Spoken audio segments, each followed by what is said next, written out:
thinking that we would get foreign investment. A lot of people were waiting. We had these Greek movies in which the rich uncle from America was coming and was bringing his dollars, and we all had to, the actors were preparing feasts and so on because the money was coming. The European Union was a kind of uncle from America. It was coming and it was supposed to bring loads of, Deutschmarks, francs, or whatever. And therefore, a lot of people were very, they were anticipating this. But I think that reducing the European Union's role in these accession processes to that would be a bit oversimplistic. I think that, and I'm not just reflecting on what we thought at the time, I think that discussions with people in other Balkan countries indicate to me that there are other expectations. For example, I know that the center here had had made a huge effort to press for the visa liberalization system. I think that this is not just an issue about people traveling easily, but it is an issue of psychological proximity. It's an issue of feeling that, of validation of the societies and the individuals that make these societies. And therefore I think that that is also a very important issue. European Union accession is not only money, it is validation, especially in countries that have undergone these difficult, I would say, transitions that we're talking about. They're still undergoing them, I should hasten to add. It is very important for these countries and the people, the citizens, to feel that they are not second-rate citizens, that they are members of a group of countries that, for good or bad, are seen as more advanced, sometimes more civilized, which I would take with a pinch of salt anyway. But it is an important thing. It is joining a club. It is projecting your own identity on Europe, and Europe on your own identity. It's looking at you in a different light.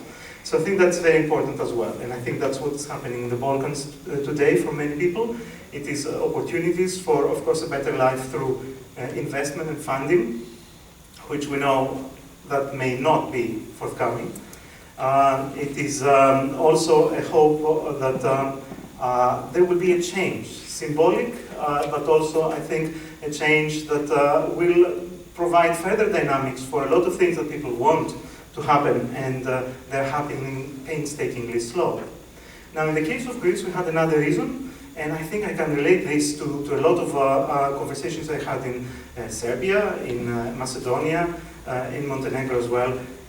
People have been, in Greece, I remember the tanks in the streets during the dictatorship, especially I can even remember I was 4 years old when the dictatorship, 3 years old, but I remember these huge tanks in the streets and soldiers everywhere. It was exciting for me. Later I realized it shouldn't have been so exciting anyway, but the fact is that I remember this, and a lot of Greeks remember this. Some were happy under the dictatorship, but a lot of us were very worried.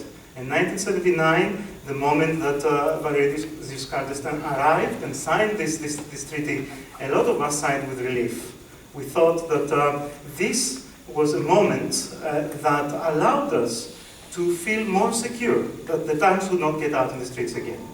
And I think it was reflected in some of the things that my co-speaker said, that the conflicts, the security, a lot of aspects that produce societal insecurity are associated with the EU accession. Again, for good or bad, because I don't know that I think that the record of the European Union in dealing with the Balkans has been abysmal. In what sense? I think that the European Union has been focusing primarily, and I'm jumping now, and I had much more to say, but I think already it's been said. So I think the European Union has been more interested in managing the Balkans than essentially engaging with the Balkans. And that is a very significant failure that I think we need to note. For example, when the interethnic tensions in Macedonia erupted, the European Union didn't show the empathy that I think is required, not morally. I don't think that this is what I'm looking for, It didn't show the empathy to understand the conflict, to understand fears and aspirations of all the parties concerned. It was more interested in ensuring that there was a quick solution in place. It was very interested in not winning the hearts and minds of the people, making sure that there is a lasting, social peace. There is a system that respects diversity and so on. I think it was interested in people not killing each other in the streets. And I think that's a noble cause, of course, but I think that this is a half measure. It is not what I think should have been done. The same with Greece and Macedonia. Yes, I was told I'm the Greek in the middle here, but I will just very briefly talk about the name dispute because I don't want to take your time on that. But it's quite interesting that, again, the European Union shows a detachment that I think is quite criminal. And I'm not saying it should empathize with Greece or empathize with Macedonia, but I think that the overall attitude is, I don't know what you do, you have to find a solution, and let us go about our business. We don't want an extra headache in the region. I don't think this is a constructive engagement. I don't think this is the way that the European Union should be behaving towards prospective member states, if it considers the state's perspective. The same with the issue of Serbia and Kosovo, I think. I think there has been detachment, despite the fact that there is ULEX, there are all these different organizations from the European Union engaged there. I should go, I could go on mumbling about Bosnia and so on, but I think that I would be abusing your time, so I'm not talking about that. Therefore, if I'm allowed to just, that's okay. That's, yes, a lesson. I need a smaller notepad when I do this. Anyway, now, very, very quickly, I want to go the opposite direction and look a bit at the theme of liberal democracy that was part of the remit of this panel in some ways. Does the EU represent something that European Union, that Balkan countries should aspire to in many ways? Is the liberal democracy kind of promise of the EU something that is desirable, feasible? We were told that there may be alternative models and so on. What I would like to say is that liberal democracy, as it is defined in practice, because of course I have a lot of problems with the theory of liberal democracy. I think it has a fundamental allergy towards diversity, and but this is another discussion. I don't want to enter it into this now, but if you would like us to discuss this later, I would be happy to. But I would focus on the practice of liberal democracy. And what do we have in terms of practice, the practice of liberal democracy in the European Union? I think we have a limited imagination of how to see the political field, how to see society, how to deal with minorities, how to provide a framework of dealing with minority demands, aspirations, and so on, how to create a modus vivendi between minorities, majorities, how to define the common interest, the national interest, whatever you want to say. And I think this is not, I mean, we can see that in the recent European elections. We can see the abominable results. We can see it in individual countries. Again, I can mention the country I come from, that sent 3 Nazi MEPs to the European Parliament. 2 of them former army officers, senior army officers, which is really makes you shudder, because what we were hoping in '79 was going to happen seems hasn't changed the esprit de corps of the army. In any case, but it's quite important to point out, and I will try to be as brief as possible, that there are a lot of deficiencies. The European Union, I think, should not be seen as the model that has to be emulated. I think that, of course, the promise of accession is something that has motivated governments to take necessary measures for a number of reforms. But I also think that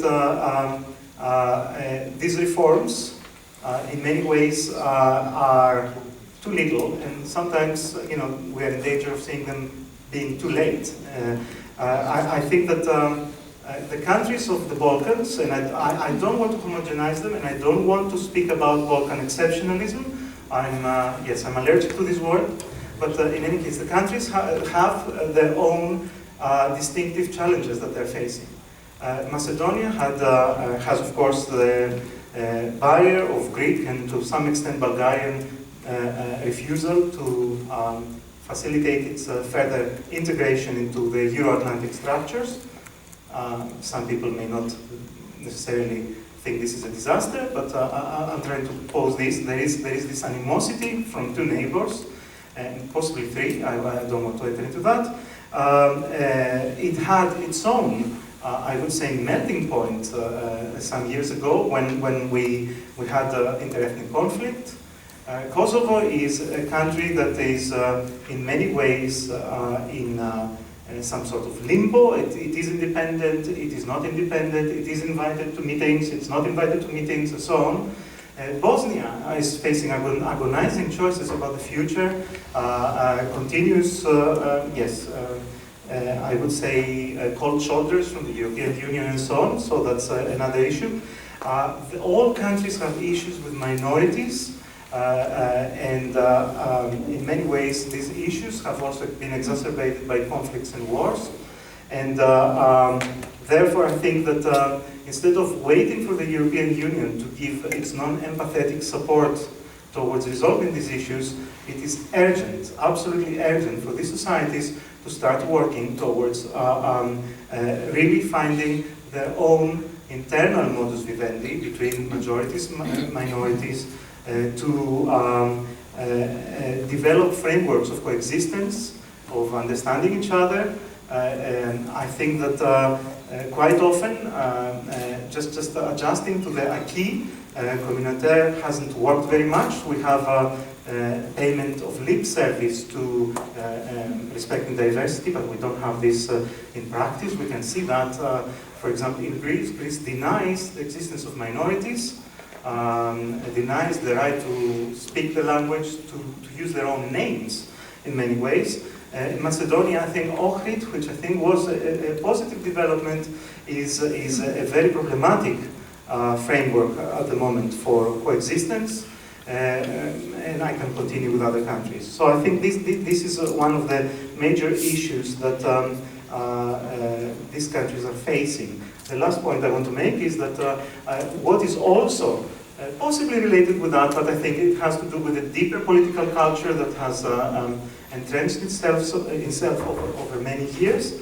It has to do with the fact that we see, I think you used illiberal democracies as a term, and I was prepared to use another term. I was going to talk about, if I have it, yes, borrowing from the Turkish analysis of the Turkish situation, authoritarian majoritarianism, essentially. We have governments that are happy to be elected, go through a period of 3, 4, 5 years, depending on how long it takes for elections to take place, and they assume that since they were elected, they don't have any obligation to enter into consultations, to discuss, to regain, in some ways, popular trust in societies that are deeply divided, in societies that are experiencing multiple fissures and that need continuous work for establishing confidence, coexistence, and so on.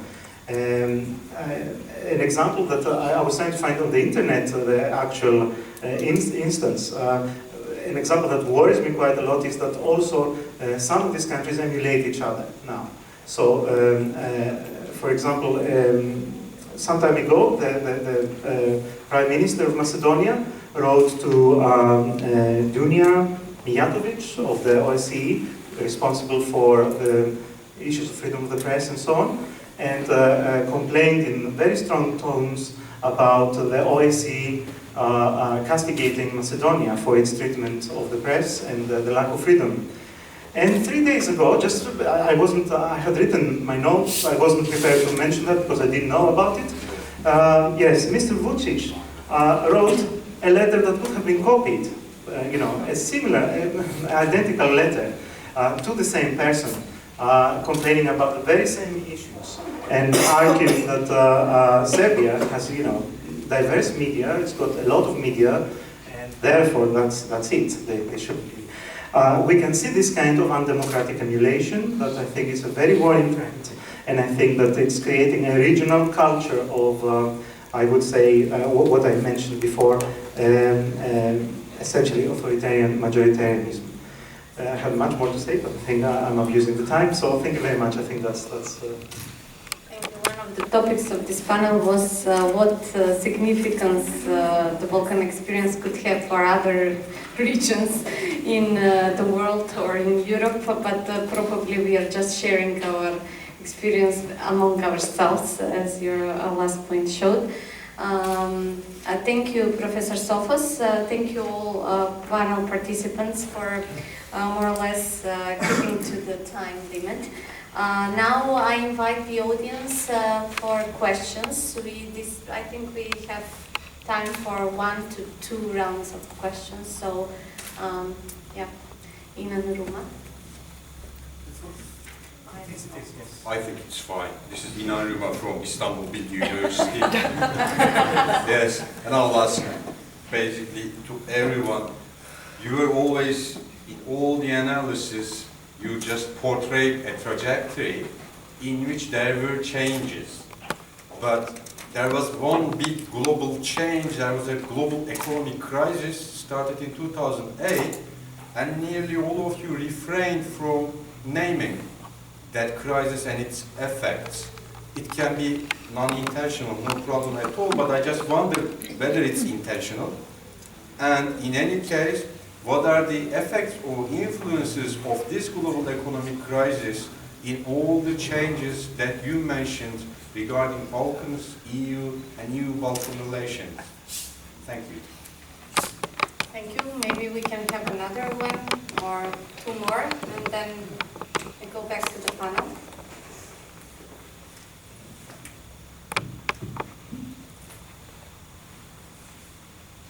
No one else wants to ask a question? Okay, Anastas? Another missing point, barely anyone mentioned the US. And I know we have a panel on other external forces, and we talk about the EU, but another major player that's missing in the equation is the US.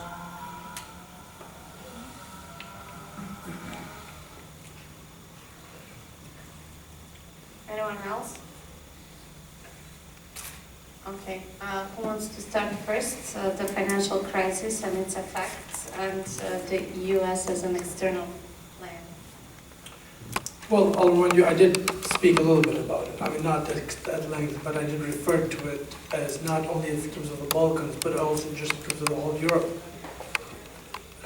Just being at the very beginning of a very long-term crisis and really competing with the rest of the world. Now, I think this reflects in 2 ways. First, in the Balkans, we don't even have a debate on how competitive we are, because we're so focused only in terms of vis-a-vis the EU. And even some of the reforms that are launched, the reforms are primarily launched as a way that things we have to do to join the EU. And again, I'm afraid that this is the fate of all our reforms. We don't think of the rest of the world. We don't think of the well-being of our economies. We don't think of the well-being of our societies. We think of what we need to go to the EU. And then, Georgios is very right, and then we do the minimum required because it's like a bar, it's like an exam to enter a club. And I think that's why in the Balkans you don't hear about the efficiency or of the labor or the level of education or the level of inventions or and I think in this way, it was not accidental when I said we're the least reformed of the slowest growing continent in the world. So in that regard, I think we need to go much faster, but I don't see it happening. The Balkans behave like a middle-class society, of an unsustainable system that it used to belong to, and we still behave the same, although we have absolutely no socioeconomic indicators to really behave in this way. We expect very generous welfare systems, which we cannot afford. None of the countries really have a trade surplus. We export very little. So we have very little reasons to believe in our future prosperity. And we stubbornly refuse to consider either longer working hours or higher efficiency of our labor. Discussions about economic development paradigms are very superficial. We don't think of really any of the models that really work in this age are unacceptable to us. So nobody would mention the South Korean model because, of course, it's so too capitalistic for our taste. And so in this regard, I think you're totally right. It's missing not only from here, it's missing from everywhere. And we have to discuss. And in the US, maybe Dan would be better to talk, but I think in the way the US has left this part of the world to, I mean, to put it bluntly, not academically, but basically to Germany to police in that regard. Their interests are elsewhere. And currently, the Balkans is nowhere in the top 10 priorities of the United States, which, I mean, as a you will not hear this because I mean, Kosovo is very pro-American, I'm pro-American, but the problem is that they're not interested in this part of the world anymore. So we have to learn how do we get our acts together without their presence. And I know it's good news for some, but we just have to. But I don't think it makes a big difference in that regard. I think it's also it's also a sign that we have outgrown the conflict areas. And it's part of, I think Mr. Sofos was also referring to that. And actually, I'll try to, when you said Europe was interested to manage the Balkans because the Balkans used to export conflict. Now that we no longer export conflict, we have earned, in a way, the second stage. We're treated like, maybe not mature state, but we're treated like, maybe from childhood now we're treated as teenagers. But there are some responsibilities that go with it. So I think part of what we're discussing is that there are growing responsibilities that come with that, and we need to learn to live with them. Anyone else? Yeah? Yeah, on the US role, I think it's been ambiguous when it comes to Europe in general, and it has very different phases.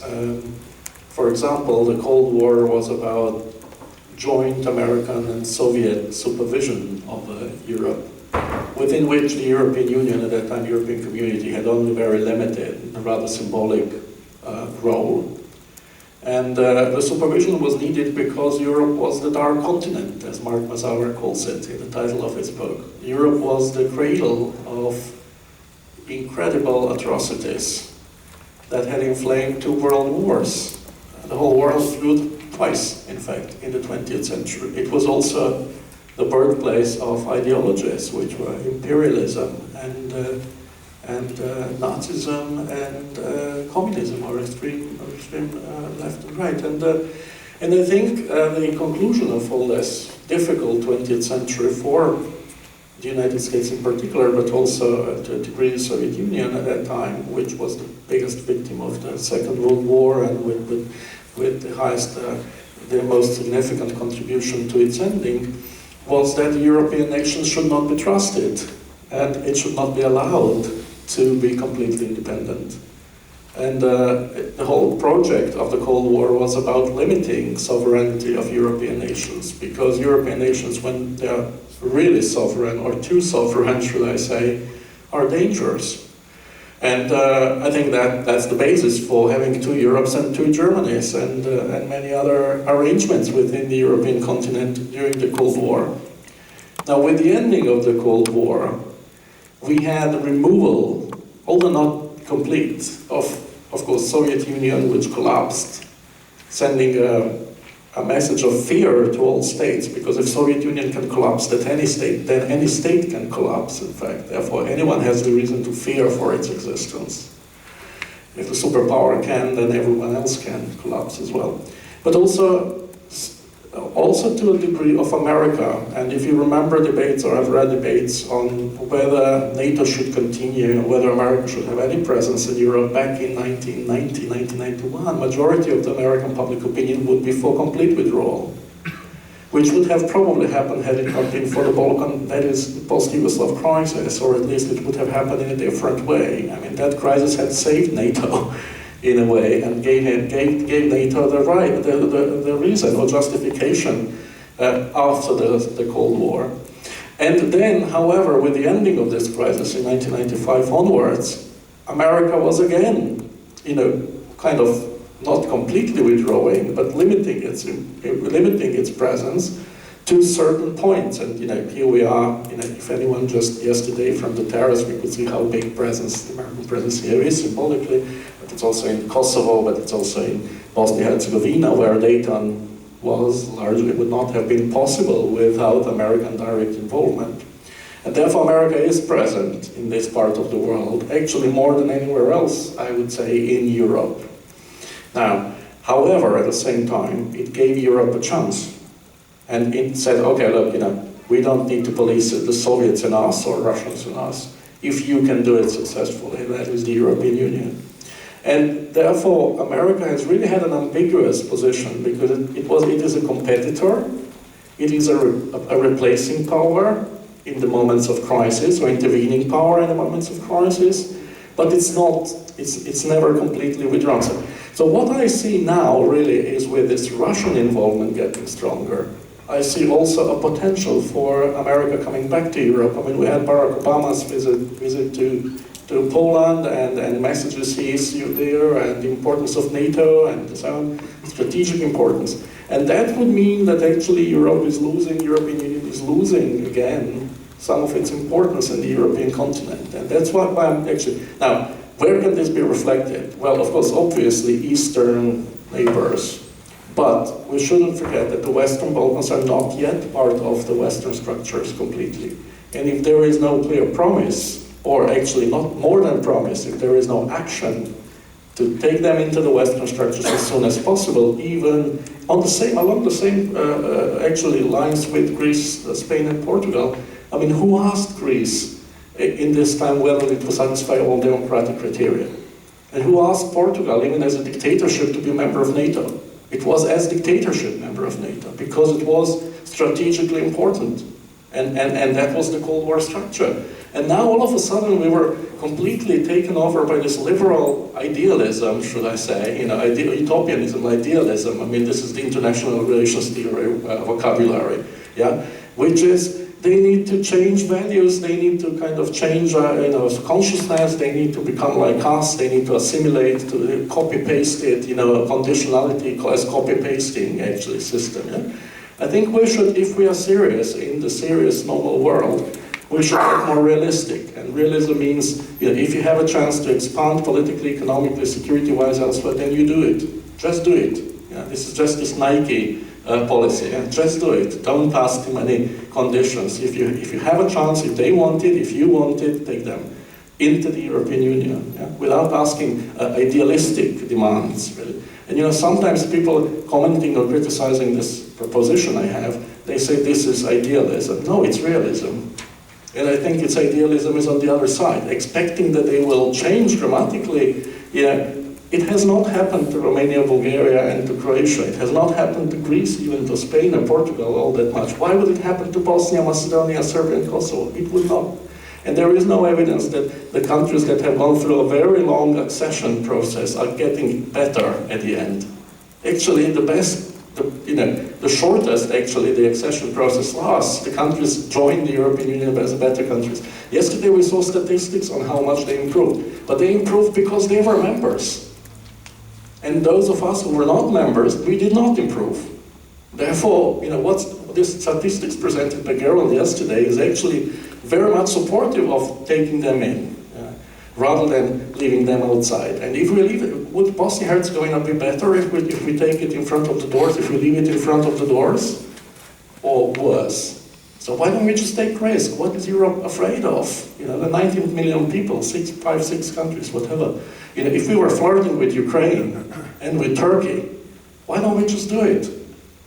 And then transform them once they're members of the European Union, if we want it. Otherwise, I don't think there is no alternative. But we need to tell them, okay, fair enough, you will be Turkey, waiting for long, almost like Godot yesterday in this impersonation, which was great by Gerald. But then we shouldn't be offended when they say, but okay, then we are going to move somewhere else. We are going to link closely with America or Russia or Turkey. Because to be quite honest, I do believe that there is an alternative for Bosnia, for example. I do think that a triangle between Washington, Ankara, and Moscow can help Bosnia. It can help. It's not only the Brussels. And it is a feasible alternative, and why not? But we need to be serious. We can't just say, oh yes, but no. Any more questions? Or, yeah, sorry. Yeah, for everyone. Okay, I wouldn't take long.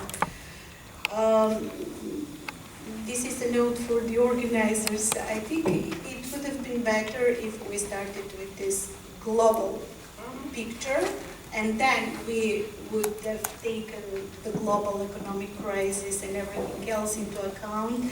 Then we would move to European Union and then to the Balkans. Now at least I